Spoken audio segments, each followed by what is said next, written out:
joined the Liverpool FC squad that is down in Kowloon, Hong Kong, as they do take on their pre-season. They actually had a game at the Kai Tak Sports Stadium. This is a 50,000 seater. In fact, this stadium has just been opened. It opened on the 1st of March 2025 after being built between 2019 until the 23rd day of February 2025. They used around $3.8 billion to build. In fact, what I gather, the place where they built this stadium, initially it was occupied by an airport. You know how now football and sport, because if you can demolish an airport, I don't know how much how much revenue can airports bring in, but I actually think from my angle that actually airports can bring in more revenue in comparison to football. And we're talking about countries like Hong Kong. Yeah, sure. Who knows about football in Hong Kong? But so much is around business in Hong Kong. You can say it's maybe a strategic kind of move, because actually, Kadugala, there is what people have not realized, that the sporting sector globally is one of the fast growing industries. True. And it's generating a lot of revenues to governments,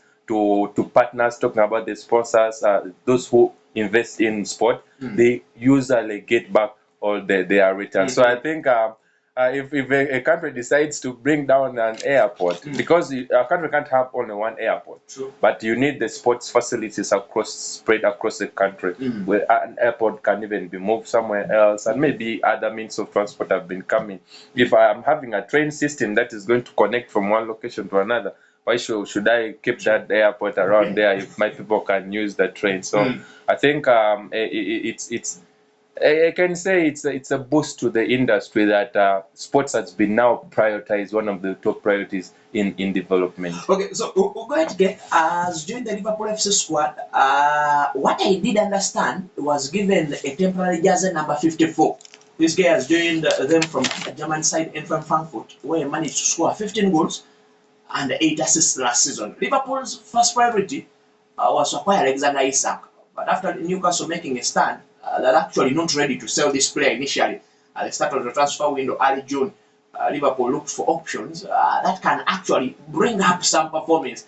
They fell into the hands of Ugo Etike. Firstly, Lawrence, where is Ugo Etike going to play at Team Liverpool? Actually, this Darwin Núñez has scored 3 goals in the preseason so far. True.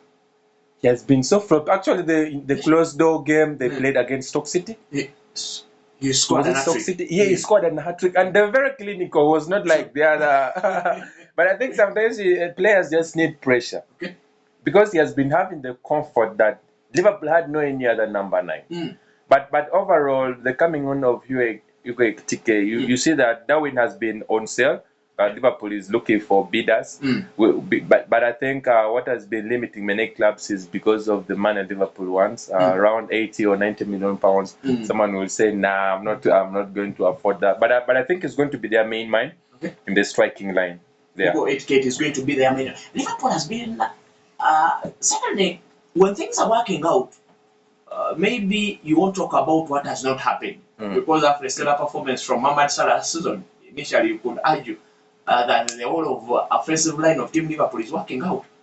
But when asked for numbers from the likes of Cody Gakpo, Luis Diaz, the numbers are not there. Even Darwin Núñez, So, of course, and the late Diego Jota. So numbers have not been there at Liverpool. So with the coming of this guy, Liverpool felt like, what if it doesn't happen for Mohamed Salah next season? Because we don't know what will happen. Mohamed Salah has put up a good performance this season. We don't know whether this can carry on next season.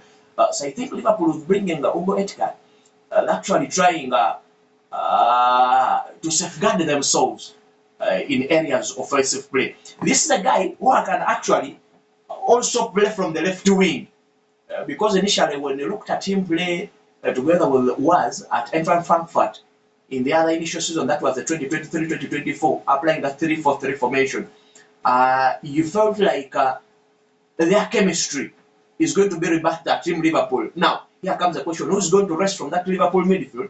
We have to, because you're not going to bring in a player like Ferran, who is at 115 million euros and he doesn't play ball. Yeah. Sure, But here you have a San Luis Diaz Malarunda, Liverpool are adamant to sell him, but you feel like with the signings they have made, you have brought in a heavyweight kid, you have a certain Cody Gakpo, Darwin Nunez is firing all the cylinders in the preseason. So from this attacking force at Liverpool, if you're Arne Slot, right from the midfield, Liverpool listeners will want to know from Morrison, how would you line up this squad? You have players at your disposal from the midfield. Who are you going to use in that double pivot away from the starting lineup? Now you're the head coach of Team Liverpool. What is going to happen at the start of the Premier League on 15th if you're playing Bournemouth? I think we're only counting the attacking line. I think we have to bring in the midfield somehow because a player like Florian Wirtz should be playing the attacking midfield role. And there is no way from the new business Liverpool has acquired. You want to talk about him. He is very, very, what should I say? It has so much debate around it. Where is he going to play? That is the case. Where is he going to play? But maybe if I can start from the number one position, which is also now debatable, the coming of Giorgio Mamardashvili. Okay. From it was Valencia, I think. He joined Liverpool. He was bought in the January transfer window, but also their main man, Alisson Becker, has really been doing well, of course. So there's going to be competition from the number one position. So going to the number two position, of course, you're seeing Jeremy Frimpong was bought from Leverkusen, some promising young lad. Is going to be maybe Bradley is going to be a second option. That's the number two position. Number three, there is Kakes, absolutely. Robertson might not start. Likewise to Sneakers.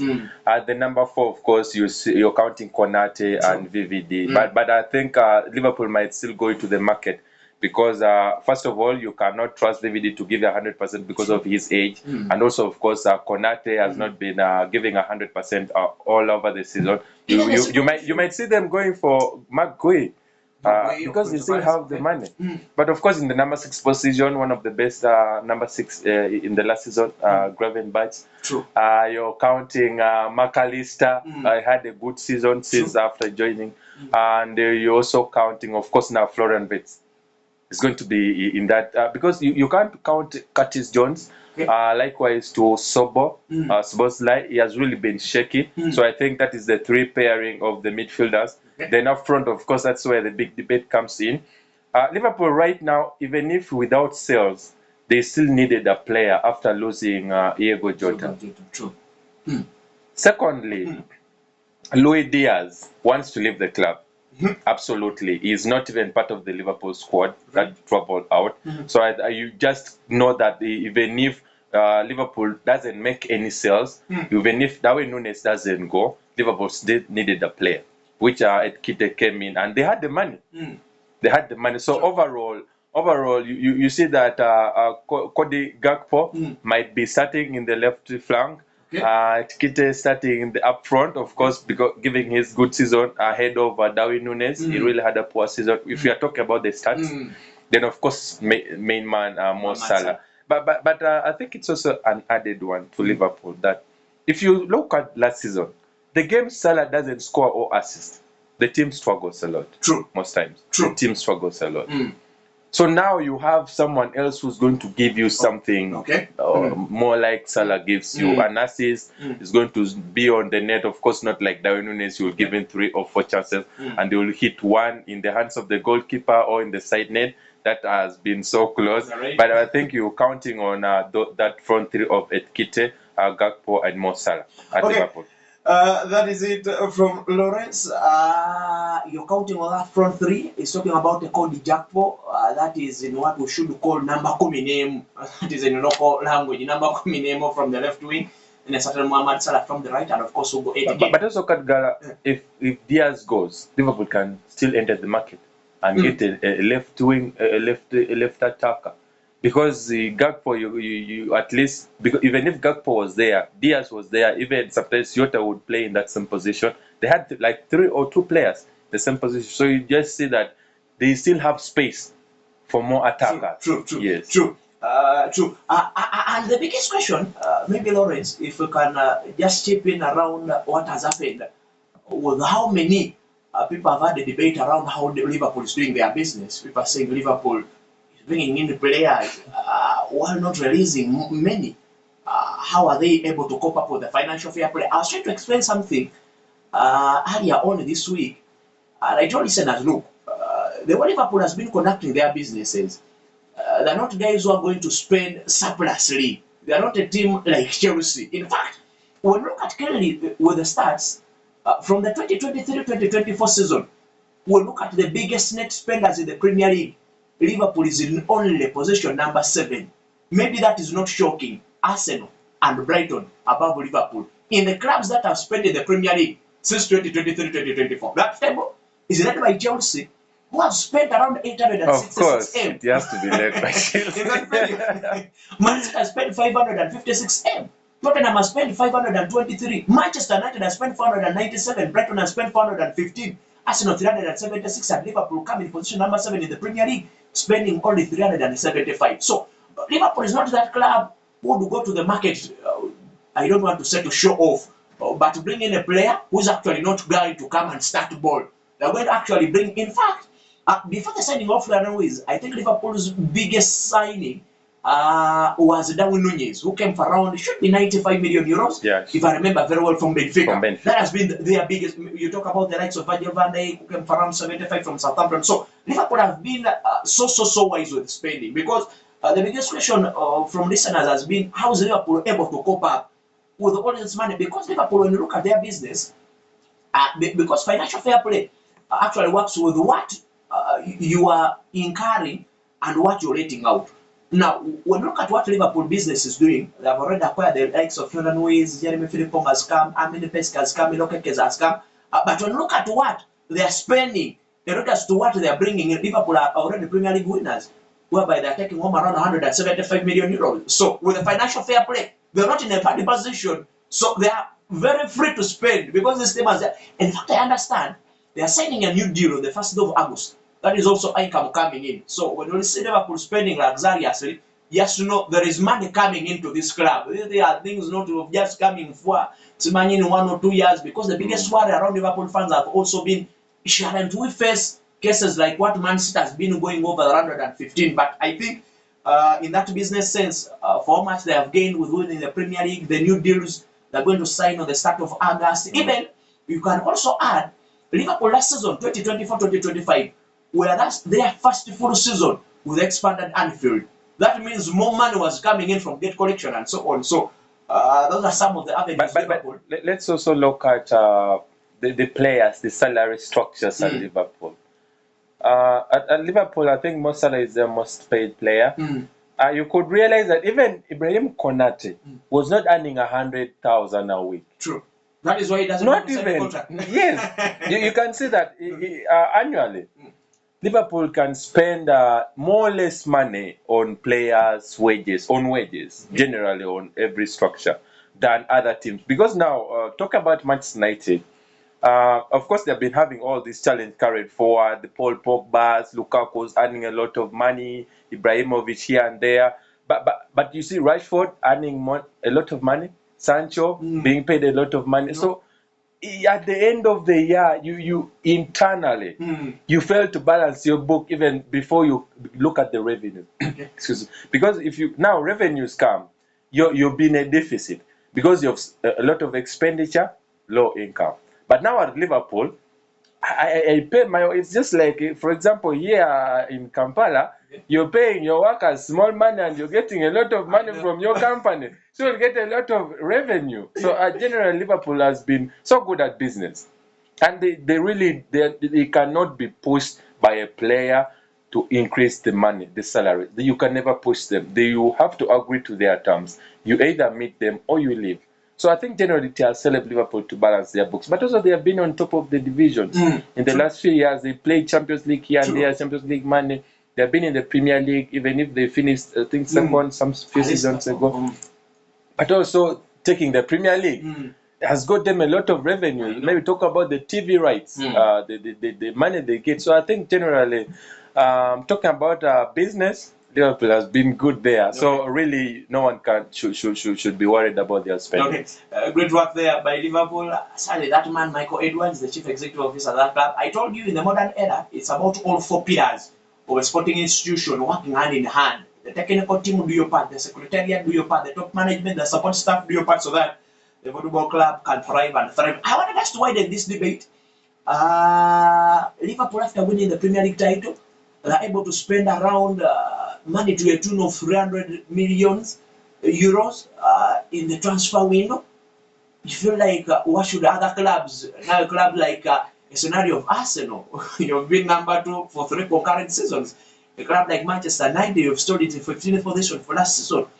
What does that actually mean to you? But also bringing in centrally, because football is about goals. You have to score to win these trophies. Sure, If you want to win trophies, you have to score. So I want us to widen this debate of what's fared so well with the prospects and what clubs have at disposal for the 2025-2026 football season. That is actually happening the next 27 days from now. People might say that Premier League, but now if you're Charlie, it's around 27 days from now and they shall be kicking ball in the Premier League. Now, I want us to get a comparison.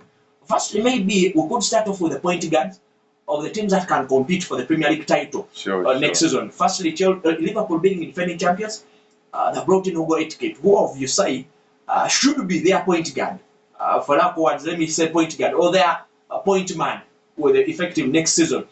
Now, Liverpool has Hugo Ekitike. Arsenal, with all that is happening, Gyökeres should be coming in.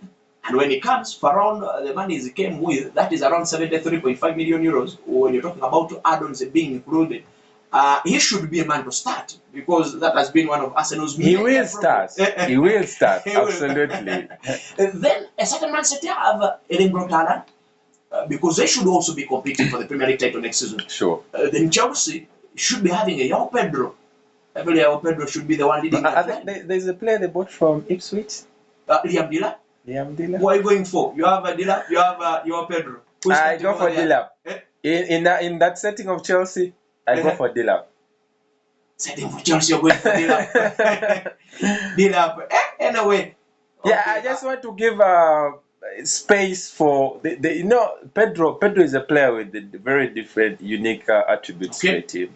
So he can move from the left, from the right, from the center. So he gives a lot of options in the team. But if you're looking at if your Chelsea is going to have a consistent lineup, because you saw in the Club World Cup final, it was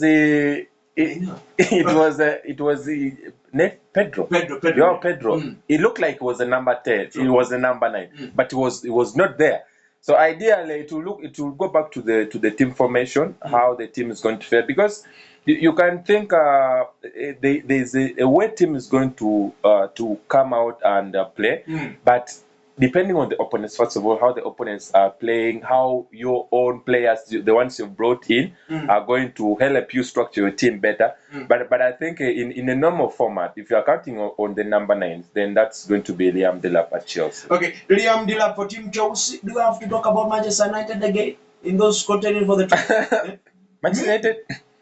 But overall, of course, United fans would want to hear this in the lowest volume of their radios. but I think overall, in the last 3 seasons, United has been struggling with goals, sometimes finishing up the season without a goal or with negatives. Bring in Brian Mbeumo, having more than 20 goals and assists. Likewise to Matthias Cunha, who can give you more goals and more assists. So I think United were trying to address their main challenges. Even though they can, actually in the 2023-2024 season, United didn't even concede many goals, but they could just not score. True. They created more chances, but they could not score. But now I think the boardroom decided to ask themselves, you know what, let's fix the problem of our goal scoring. If we score more goals, then we can win. Even if there's I like telling people, I score 10, you score 9, I win the game. So I think they wanted also to feel the challenge of the goal scoring. Okay. But you can't bring them in the title competition. Maybe quickly about Brand Mbeumo. Is it the man going to be in charge of these goals? What we call a number mwenda? Because we are talking about Liam Delap, we are talking about Erling Haaland, we are talking about Gyökeres, we are talking about Ekitike. Sure. Is Brand Mbeumo the man going to, because Manchester United falls out in a 3-4, then there's 2 half-10s. That is if a certain Ahmad is playing from the left and Bruno playing from the right. Then we'll have a point striker, that is maybe Joshua Zake, Raymond Holland, or Chido Obi. So is Brand Mbeumo going to be the one leading, or is going to be used with these half-10s at Manchester United? But I think the formation gives them a lot of options. Because ideally you can play both Mbeumo and Matthias Cunha far front than you are at 10. They call them 10.9 kind of striker. Then you might actually. Sometimes I think United. I can even use Bruno Fernandes in that position. That this Mbeumo and Cunha are up front a bit. Okay. Bruno is in between them. Because now you're having either Cunha or you're having either because you're having either Zaxi or Bruno Fernandes in that position.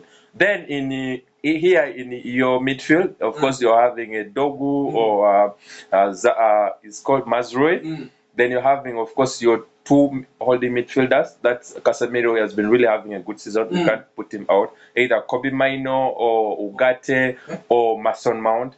But of course, in the right, you're having either Ahmad or Dalo. You're bringing the club's best player last season as an option. Who was that? Was arguably Manchester United's best player apart from Bruno Fernandes, because just talk about injuries, rested Ahmad Diallo. But you're bringing him in as an option for next season. No, I'm not counting him as an option, but I'm putting him because if you're looking at the formation United wants to play, you can't have all five. I think 5 defenders. True. You can't have. At least you must have one wing back in that position, which really Ahmad favors all overall, because Dalot cannot give you what Ahmad gives you, moving into the box and creating more chances. He will be more defensive. So you may either have a Dogo in one side or Mazrui, and you're having a Dalo who you're going to convert him more to go up front, or Ahmad in that same position. So of course in the back line there is a Maguire or Martinez and a Euro, and of course their key man, Andre Onana. I feel like I'm going for that. I don't know how many of you guys can concur, listeners of Magic FM 100, with what Lawrence I just talked. Manchester United coming out like that. Because I feel when you have the two who should call strikers in this scenario of, say, we have a certain Matthias Nunez coming from the right and Matthias Cunha from the left, right? Yes. And then we have a Bruno Fernandes. I feel like this behind them. Yeah, behind them. A bit closer to them. Yeah. Because if you watch the game up against Leeds, I think it was Toby Collier who started in that midfield together with Casemiro, and Bruno Fernandes was pushed up front. But unfortunately, Manchester United didn't have good build-up play from the back. Yeah, so the option was bringing back Bruno Fernandes to drop deep, and then Toby Collier pushed up front. But unfortunately, after Bruno Fernandes dropping deep, then Manchester United didn't actually have anything to do offensively. Right. So I feel like when Bruno Fernandes occupies this, he balances himself with dropping back and also helping the team to go up front. Yeah, absolutely. but of course, he can also score from any position. That's the biggest attribute Fernandes has. He can shoot from outside the box. He can make those deadly passes in the box, and he does the finishing. So, which really gives them a plus there. I think, of course, now the coach will look at, if you're using that position, are you going to play Zaxi, who is good in that position, or you're going to invert in Bruno Fernandes in the same position. But it will be up to how the team is going to structure in this preseason, which I think these few weeks is going to give United and the United fans a better picture of how their team is going to roll out their kind of formation as the season begins. Okay, what do we get the listeners on Magic FM 100? But before we do that, what is your best attacking force? We have Liverpool. You have said certain Mohamed Salah. Let's talk about Arsenal. Arsenal. Noni Madueke. Of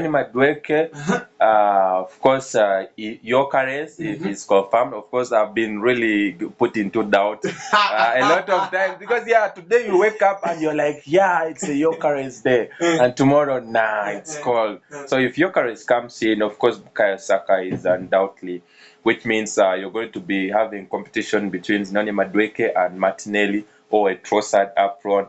In the left flank, where Havertz, of course, will be a bench material there. Of course, in your number 10, you're having your captain, Odegaard.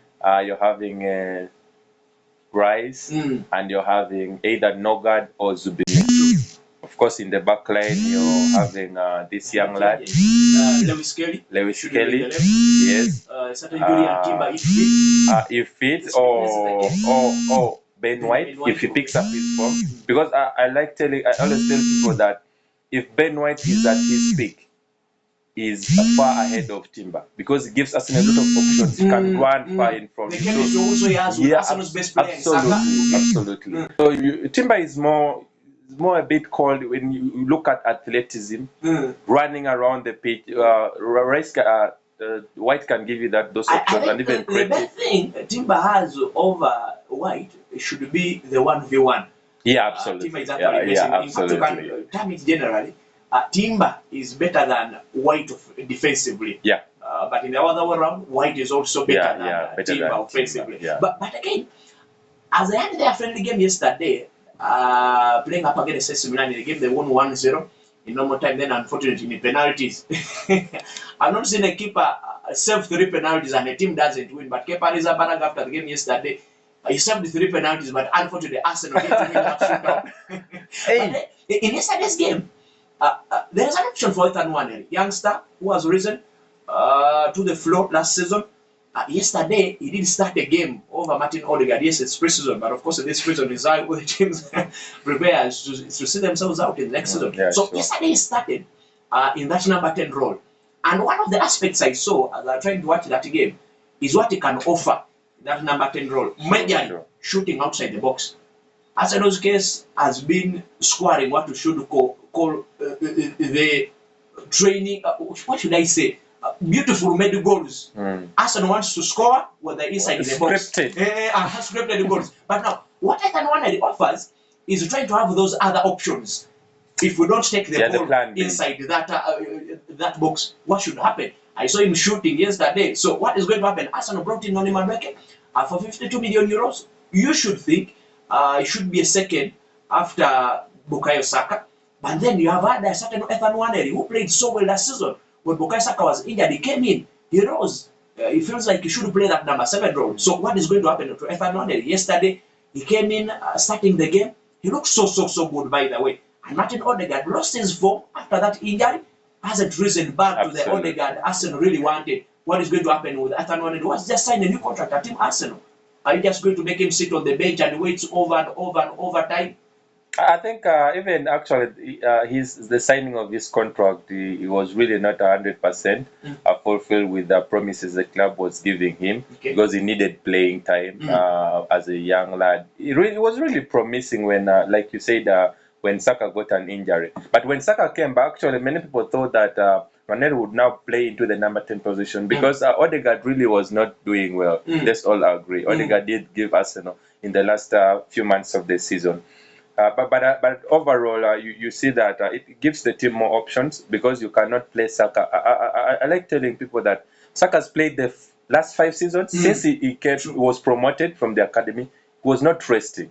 So at this point, you need to protect Saka as more as you can because he's very prone to injuries right now. He doesn't need to play you, of course, 10 games consecutively. He needs to rest here and there, which you bring in at one. But overall, looking at the team structure, but I think Noni Madueke will play in the number 11 position. Number 11. I think that also coming from the comments of the coach Mikel Arteta, because Madueke cannot bench Saka. We all agree. So he has to compete with Trossard and Martinelli. Okay. So for Arsenal, you're going for Saka. Gyökeres. Noni Madueke starting? Actually, I think I start Martinelli. Martinelli. Yeah. Martinelli? I set Martinelli over Madueke because he's so fast.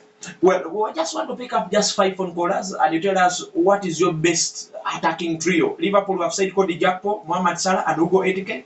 Arsenal, there is Victor Gyökeres, Bukayo Saka, and of course Gabriel Martinelli. For Chelsea, we have a certain Liam Delap, we have Joao Pedro, and Cole Palmer. Absolutely. Those are 3. For Manchester City, we have Erling Haaland. Of Omar Mamush. I want to add in a Phil Foden.